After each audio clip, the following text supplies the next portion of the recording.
Hi all, welcome to Competitive Cracker. എൻ്റെ പേര് ശീതൾ. നമുക്ക് അസിസ്റ്റന്റ് മോട്ടോർ വെഹിക്കിൾ ഇൻസ്പെക്ടറിൻ്റെ യൂണിറ്റ് 3-ലെ മറ്റൊരു ടോപ്പിക്കിനെ കുറിച്ച് കൂടുതൽ ഡീറ്റെയിൽ ആയിട്ട് നോക്കാം. കാർനോട്ട് സൈക്കിളിനെ കുറിച്ചാണ് കൂടുതലായിട്ട് നമ്മൾ പറയുന്നത്. അപ്പോൾ നമുക്ക് അതിൻ്റെ സ്ലൈഡിലേക്ക് പോവാം. ഇവിടെ കാണുന്ന ഈ ഒരു ഗ്രാഫിക്കൽ റെപ്രസെൻറ്റേഷൻ മനസ്സിലാക്കി കഴിഞ്ഞാൽ എന്താണ് കാർനോട്ട് സൈക്കിൾ കൊണ്ട് ഉദ്ദേശിക്കുന്നത്? കാർനോട്ട് എൻജിൻ്റെ വർക്കിംഗ് ഒക്കെ ബേസ് ചെയ്ത് നമ്മൾ ഇതിനെ ഈ ഒരു കാർനോട്ട് സൈക്കിൾ ബേസ് ചെയ്തിട്ടാണ് നമുക്കത് മനസ്സിലാക്കാൻ സാധിക്കുന്നത്. അപ്പോൾ ഇവിടെ X axis Y axis pressure and volume ആണ് റെപ്രസെൻറ്റേഷൻ. അതുപോലെ നമ്മൾ ഈ സൈക്കിളിനെ ABCD എന്ന് റെപ്രസെൻറ്റ് ചെയ്തിട്ടുണ്ട്. അപ്പോൾ അതിൽ കുറച്ച് ടേംസും കൂടെ പറയുന്നുണ്ട്. അത് നമുക്ക് എക്സ്പ്ലനേഷനിലേക്ക് പോയിട്ട് തിരിച്ചു വരാം, അപ്പോൾ കൂടുതൽ ക്ലിയർ ആവും. ഇവിടെ Q = 0, ഈ A to Dയും B to Cയും ഗ്രീൻ കളർ കാണുന്ന ലൈൻസ് Q0 ആണെന്നും, അതുപോലെ A to Bയും D to Cയും ടെമ്പറേച്ചേഴ്സ് ആണ്. T റെപ്രസെൻ്റ് ചെയ്യുന്ന ടെമ്പറേച്ചേഴ്സ് ആണ്, Q റെപ്രസെൻ്റ് ചെയ്യുന്നത് ഹീറ്റിനെയാണ് കേട്ടോ. അപ്പോൾ ഇവിടെ ഹീറ്റ് 0 ആണ്. ഈ രണ്ട് സ്റ്റേജിലും ഹീറ്റ് ചേഞ്ച് ഒന്നുമില്ല, ഹീറ്റ് 0.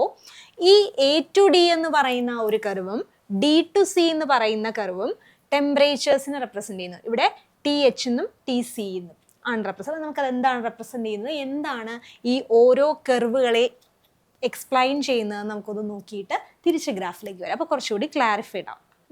ഇതിൽ ഈ കാർനോട്ട് സൈക്കിൾ നമുക്ക് മനസ്സിലാവണമെങ്കിൽ 4 പ്രോസസ്സുകൾ കൂടുതലായിട്ട് മനസ്സിലാക്കണം. ആ 4 പ്രോസസ്സുകൾ നമുക്ക് ഈസി ആയിട്ട് ഓർത്തിരിക്കാനായിട്ട് ഒരു കാര്യം പറയാം. 2 ടേമിലാണ് ഈ 4 പ്രോസസ്സ് പറയുന്നത്. ഒന്ന് ഐസോതേം, ഒന്ന് അഡിയബാറ്റിക്. മറ്റ് അതിൻ്റെ കൂടെ വരുന്ന വാക്കുകൾ നമുക്കറിയാം, എക്സ്പാൻഷൻ ആൻഡ് കംപ്രഷൻ. അപ്പം എന്താണ് ഐസോതേം? ഐസോ മീൻസ് കോമൺ, കോൺസ്റ്റൻ്റ് ആണ്. തേം മീൻസ് ടെമ്പറേച്ചർ ആണ്. അപ്പം തേം എന്ന് പറഞ്ഞാൽ ടെമ്പറേച്ചർ, ഐസോ എന്ന് പറഞ്ഞാൽ കോൺസ്റ്റൻറ്റ്. അപ്പോൾ ഐസോതേം എന്ന് പറഞ്ഞാൽ കോൺസ്റ്റൻറ്റ് ടെമ്പറേച്ചർ എന്നാണ്. അതുപോലെ ഇവിടെ നോക്കിക്കേ, isothermal expansion, again isothermal compression. പിന്നെ 2 പ്രോസസ്സുകൾ പറയുന്നത് അഡിയബാറ്റിക് എന്ന് പറയുന്ന ടേമാണ്. അഡിയബാറ്റിക് എന്ന് പറഞ്ഞു കഴിഞ്ഞാൽ തന്നെ ഒരു പ്രത്യേക സാഹചര്യത്തിലിരിക്കുന്ന ഏതെങ്കിലും ഒരു ബോഡിയെ നമ്മൾ കൺസിഡർ ചെയ്ത് കഴിഞ്ഞാൽ അഡിയബാറ്റിക് എന്ന് പറഞ്ഞാൽ അവിടെ പ്രത്യേകിച്ച് ചേഞ്ച് ഒന്നുമില്ല, അങ്ങോട്ടേക്ക് ആ ഒരു സിസ്റ്റത്തിലേക്ക് ഒന്നും കടക്കുന്നുമില്ല, ആ ഒരു സിസ്റ്റത്തിൻ്റെ ഉള്ളിൽ നിന്നൊന്നും പുറത്തേക്ക് പോകുന്നുമില്ല. ഇങ്ങനെ ഒരു രീതിയിലുള്ള ഏതെങ്കിലും ഒരു എക്സ്പ്രഷനെയോ എന്തെങ്കിലും കാര്യത്തെയോ നമ്മൾ പറയുന്നതാണ് അഡിയബാറ്റിക് എന്ന് പറയുന്നത് കേട്ടോ. അപ്പോൾ ഐസൊലേറ്റഡ് സിസ്റ്റത്തിൻ്റെ കാര്യങ്ങൾ അവിടെയും നമ്മൾ എന്താണ് പറയുന്നത്, adiabatic expansion and adiabatic compression. ഈ 4 പ്രോസസ്സ് എന്താണെന്ന് നമുക്ക് ആദ്യം ഒന്ന് നോക്കാം. First is isothermal expansion. ഐസോതേം എന്ന് പറഞ്ഞാൽ കോൺസ്റ്റന്റ് ടെമ്പറേച്ചറിൽ നടക്കുന്ന എക്സ്പാൻഷൻ. ഒരു സിസ്റ്റം കൺസിഡർ ചെയ്യുകയാണെങ്കിൽ ആ സിസ്റ്റത്തിനകത്ത് നമ്മൾ അതിൻ്റെ 4 ഭാഗത്തും അതിന് ഏതൊക്കെ സൈഡ്സ് ഉണ്ടോ ആ സൈഡുകൾ വഴി ഉള്ളിലേക്ക് ടെമ്പറേച്ചർ കയറാം, ടെമ്പറേച്ചർ ഉള്ളിൽ നിന്ന് പുറത്തേക്ക് പോവാം, അത് തിരിച്ച് റിവേഴ്സ് നടക്കാം. ഇങ്ങനെയുള്ള കാര്യങ്ങൾ നമ്മൾ കൺസിഡർ ചെയ്യണം. അത് കൂടുതൽ നോക്കുമ്പോൾ എന്താണ് isothermal expansion? The system absorbs heat from A hot source. എപ്പോഴും ഒരു സിസ്റ്റം ടെമ്പറേച്ചർ അബ്സോർബ് ചെയ്യുന്നത് ഒരു ഹോട്ട് സോഴ്സിൽ നിന്നായിരിക്കും. ഒന്നെങ്കിൽ നമ്മൾ ഇവിടെ ഇരിക്കുന്ന ഒരു ബോഡിയാണ് കൺസിഡർ ചെയ്യുന്നതെങ്കിൽ ഈ റൂമിലുള്ള ടെമ്പറേച്ചർ ആയിരിക്കും എന്ത് ചെയ്യുന്നത്, അബ്സോർബ് ചെയ്യുന്നത്. അപ്പോൾ സോഴ്സ് ഓഫ് ടെമ്പറേച്ചർ എന്ന് പറയുന്നത് സറൗണ്ടിങ്സ് ആയിട്ട് നമുക്ക് പറയാം. അതാണ് കേട്ടോ.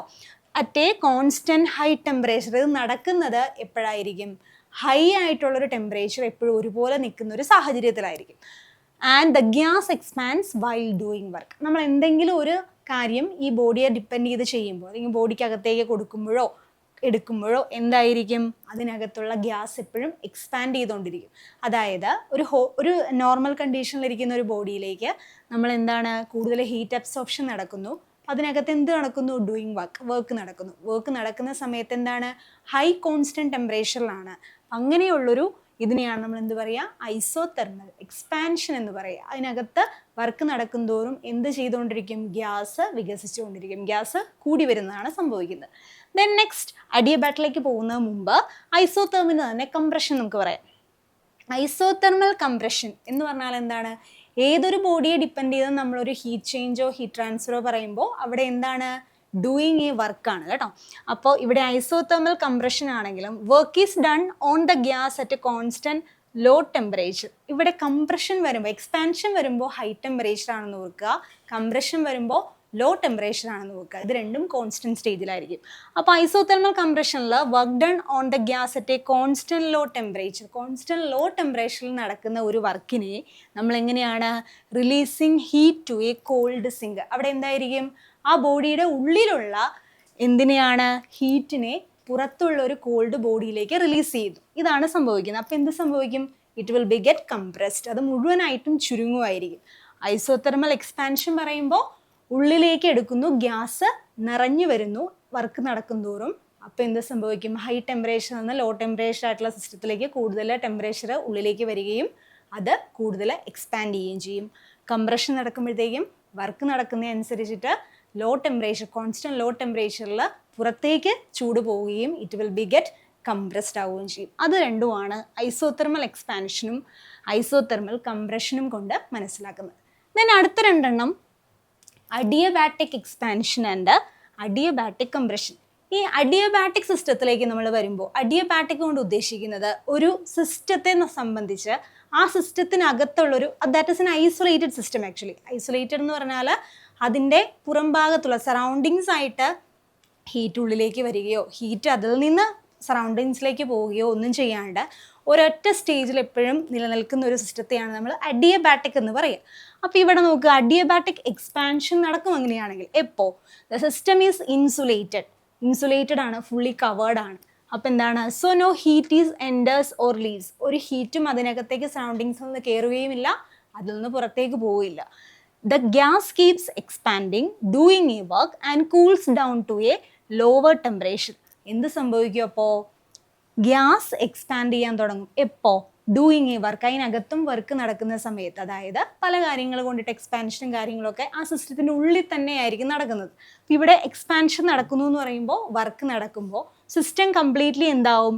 കൂൾ ഡൗൺ ആവും. At which temperature? Lower temperature. അപ്പോൾ അങ്ങനെ നടക്കുന്ന ആ എക്സ്പാൻഷനെയാണ് നമ്മൾ adiabatic expansion. Then adiabatic compression എന്ന് പറയുമ്പോൾ it is easy to understand. The system is insulated again. ഇവിടെയും സിസ്റ്റം ഇൻസുലേറ്റഡ് തന്നെയാണ്.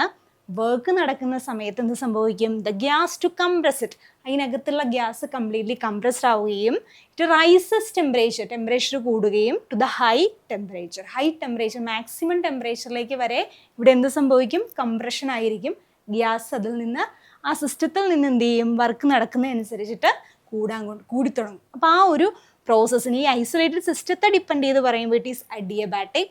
അല്ലാണ്ട് കോൺസ്റ്റന്റ് ടെമ്പറേച്ചറിൽ വരുന്നതിനെ ഐസോതെർമൽ എന്നും മറ്റത് എക്സ്പാൻഷൻ നടക്കുന്നതിന് ഐസോതെർമൽ കംപ്രഷൻ എന്നും പറയും. ഇനി ഈ 4 പ്രോസസ്സും എങ്ങനെയാണ് കാർനോട്ട് സൈക്കിളിൽ എക്സ്പ്ലെയിൻ ചെയ്യുന്നത്? ഇതാ ഇവിടെ നോക്കുക, ഞാൻ ഓൾറെഡി പറഞ്ഞു red lines and green lines നമുക്ക് കാണാനുണ്ട്. അതിൽ ഈ എ ടു ബി എന്നുള്ളതും ഡി ടു സി എന്നുള്ളതും നോക്കിക്കേ, ടി എച്ചും ടി സി ആണല്ലേ. അപ്പോൾ ടി എച്ചും ടി സിയും നമ്മൾ എവിടെയാണ് കണ്ടത്? അഡിയബാറ്റിക് കംപ്രഷനിൽ at high temperature T H, then adiabatic എക്സ്പാൻഷനിൽ ലോവർ ടെമ്പറേച്ചർ ടി സി. അതിൽ നിന്ന് നമുക്ക് എന്ത് മനസ്സിലാക്കാം? എ ടു സി എന്ന കർവും ഡി ടു സി എന്ന കർവും എന്താണ്? Adiabatic compression and adiabatic expansion ആണ്. ഇത് ഹൈ ടെമ്പറേച്ചറിൽ നടക്കുന്നത് ഏതാണ്? ഹൈ ടെമ്പറേച്ചറിൽ നടക്കുന്നത് അഡിയബാറ്റിക് കംപ്രഷൻ ടി എച്ച്. അപ്പോൾ ദാ എ ടു ബി എന്ന് പറയുന്നത് അഡിയബാറ്റിക് കംപ്രഷൻ. മുകളിലത്തെ curve adiabatic compression. T C at lower ടെമ്പറേച്ചറിലാണ്. T C D to C എന്ന് പറയുന്നത് എന്താണ്? അഡിയബാറ്റിക് എക്സ്പാൻഷൻ ആണ്. ഇനി നോക്കുക, അപ്പോൾ ഈ റെഡ് കളറിലെ 2 കർവ്സ് ഉദ്ദേശിക്കുന്നത് adiabatic compression and adiabatic expansion. Then A to D and B to C എന്ന് പറയുന്ന 2 കർവുകളുണ്ട്. ഈ 2 കർവുകളിലും ഹീറ്റ് ചേഞ്ച് ഇല്ല. ക്യൂ ഇസ് ഈക്വൽ ടു 0 തന്നെയാണ്. അപ്പോൾ അവിടെ എന്തായിരിക്കും? കോൺസ്റ്റൻ്റ് ആയിട്ടുള്ള എപ്പോഴും ഒരു ഹൈ ടെമ്പറേച്ചറിൽ ഗ്യാസ് എക്സ്പാൻഡ് ചെയ്യുകയും ഇവിടെ നോക്കുക കംപ്രഷൻ വരുമ്പോഴത്തേക്കും കോൺസ്റ്റൻ്റ് ആയിട്ടുള്ളൊരു ലോവർ ടെമ്പറേച്ചറിൽ ഗ്യാസ് റിലീസ് ചെയ്യപ്പെടുകയും ചെയ്യുന്ന 2 സ്റ്റേറ്റുകളാണ് ഈ A to D and B to C എന്ന് പറയുന്നത്. ഒന്ന് ഐസോതെർമൽ എക്സ്പാൻഷനും ഒന്ന് ഐസോതെർമൽ കംപ്രഷനുമാണ്. ഈ കംപ്രഷൻ ഉണ്ടാവുന്നതും എക്സ്പാൻഷൻ ഉണ്ടാവുന്നതും അറ്റ് വിച്ച് ടെമ്പറേച്ചർ ആണെന്ന് നമ്മൾ മനസ്സിലാക്കുക.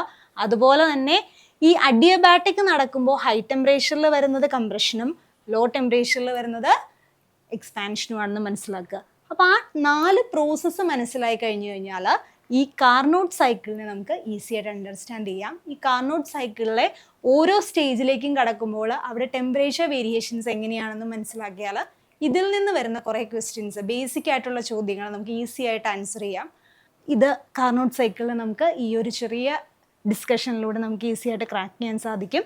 അപ്പോൾ സി സിയിൽ ഇപ്പോൾ ഫ്രീഡം ഓഫറിൻ്റെ ഭാഗമായിട്ട് എല്ലാ കോഴ്സുകൾക്കും നിങ്ങൾക്ക് ഓഫറുകൾ ലഭിക്കുന്നതാണ്. അപ്പോൾ ഓഫറുകളെക്കുറിച്ചും അതിൻ്റെ കൂടുതൽ വിവരങ്ങളെക്കുറിച്ചും അറിയാനായിട്ട് ബോർഡിൽ കാണുന്ന നമ്പറിൽ കോൺടാക്ട് ചെയ്യാം.